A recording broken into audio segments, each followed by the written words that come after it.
ಕಟ್ಟಡದಲ್ಲಿ ವೆಲ್ಡಿಂಗ್ ಕೆಲಸ ಮಾಡ್ತಾ ಇದ್ದ ವೇಳೆ 4ನೇ ಮಹಡಿಯಿಂದ ಬಿದ್ದು ಪವರ್ ಲಿಫ್ಟರ್ ಸಾವನ್ನಪ್ಪಿದ್ದಾನೆ. ಮಂಗಳೂರು ಹೊರವಲಯದ ಪದವಿನಂಗಡಿಯಲ್ಲಿ ದುರಂತ ಸಂಭವಿಸಿದೆ. ಪವರ್ ಲಿಫ್ಟರ್ ಸಂತೋಷ ಪೂಜಾರಿ ಮೃತ ದುರ್ದೈವಿ.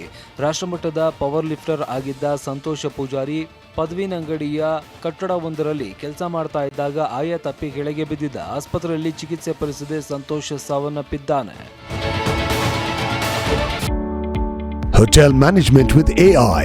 Join IIHM, International Institute of Hotel Management. ಭಾರತದ ವಿಶ್ವಾಸಾರ್ಹ ಚಿನ್ನದ ಸಾಲ ಎನ್ಬಿಎಫ್ಸಿಗಳಲ್ಲಿ ಒಂದಾದ ಮುಟೂತ್ ಎಂಕ್ರೆಡ್ ಕಂಪನಿ ಲಿಮಿಟೆಡ್ ಹಣಕಾಸು ಫಲಿತಾಂಶ ಪ್ರಕಟಿಸಿದೆ.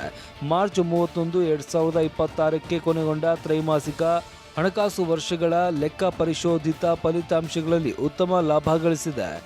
ಎಯುಎಂ ಮತ್ತು ಕಾರ್ಯಕ್ಷಮತೆಯಾದ್ಯಂತ ಬಲವಾದ ಬೆಳವಣಿಗೆಗಳಾಗಿದೆ. ತೆರಿಗೆ ನಂತರದ ವರ್ಷ ಲಾಭದಿಂದ ವರ್ಷಕ್ಕೆ ಶೇಕಡ 88ರಷ್ಟು ಏರಿಕೆಯಾಗಿದೆ. 176.90 ರೂಪಾಯಿ ಕೋಟಿಗೆ ತಲುಪಿದೆ. ಇದು FY25 ರಲ್ಲಿ 94.18 ಕೋಟಿ ರೂಪಾಯಿಗೆ ಹೋಲಿಸಿದರೆ ನಿರ್ವಹಣೆಯ ಅಡಿಯಲ್ಲಿ ಆಸ್ತಿಗಳು ಸುಮಾರು ಶೇಕಡ 60ರಷ್ಟು ಏರಿಕೆ ಕಂಡಿವೆ. ಬೆಳಗಾವಿಯಲ್ಲಿ ಮತ್ತೊಂದು ಕೋಟಿ ವಂಚನೆಗೆ ಸಬಯಲಾಗಿದೆ. ಆದಿತ್ಯ ರಾಜ ಕ್ಯಾಪಿಟಲ್ಸ್ ಪ್ರೈವೇಟ್ ಲಿಮಿಟೆಡ್ ಮೇಲೆ ಉಪ ವಿಭಾಗಾಧಿಕಾರಿ ಶ್ರವಣಕುಮಾರ್ ನೇತೃತ್ವದಲ್ಲಿ ದಾಳಿ ನಡೆದಿದೆ. ಭಾಗ್ಯನಗರದಲ್ಲಿ ಇರುವ ಆದಿತ್ಯ ರಾಜ ಕ್ಯಾಪಿಟಲ್ ಕಂಪನಿಯಲ್ಲಿ ಸತತ 10 ಗಂಟೆಗಳ ಕಾಲ ಅಧಿಕಾರಿಗಳು ತಲಾಶೆ ನಡೆಸಿದ್ದಾರೆ. ಇವತ್ತು ಬೆಳಗ್ಗೆ ಮತ್ತೆ ಅಧಿಕಾರಿಗಳು ಶೋಧ ನಡೆಸಲಿದ್ದಾರೆ. ಕಂಪನಿಯಲ್ಲಿ ಸಾವಿರಾರು ಕೋಟಿ ಹಣ ಹೂಡಿಕೆ ಆಗಿರುವುದು ಪತ್ತೆಯಾಗಿದೆ.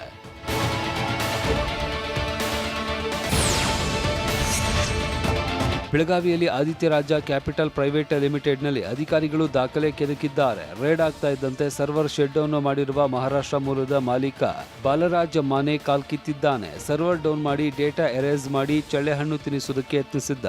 ಸಿಇಎನ್ ಪೊಲೀಸರ ಮೂಲಕ ಡೇಟಾ ರಿಕವರಿ ಮಾಡಿ ಪರಿಶೀಲನೆ ನಡೆಸಲಾಗಿದೆ. 1 ಲಕ್ಷಕ್ಕೆ 5% ಬಡ್ಡಿ ನೀಡುವುದಾಗಿ ಆಮಿಷವೊಡ್ಡಿ ಹಣ ಸಂಗ್ರಹ ಆರೋಪ ಕೇಳಿಬಂದಿದೆ. ತಿಲಕವಾಡಿ ಪೊಲೀಸ್ ಠಾಣಾ ವ್ಯಾಪ್ತಿಯಲ್ಲಿ ಪ್ರಕರಣ ನಡೆದಿದೆ.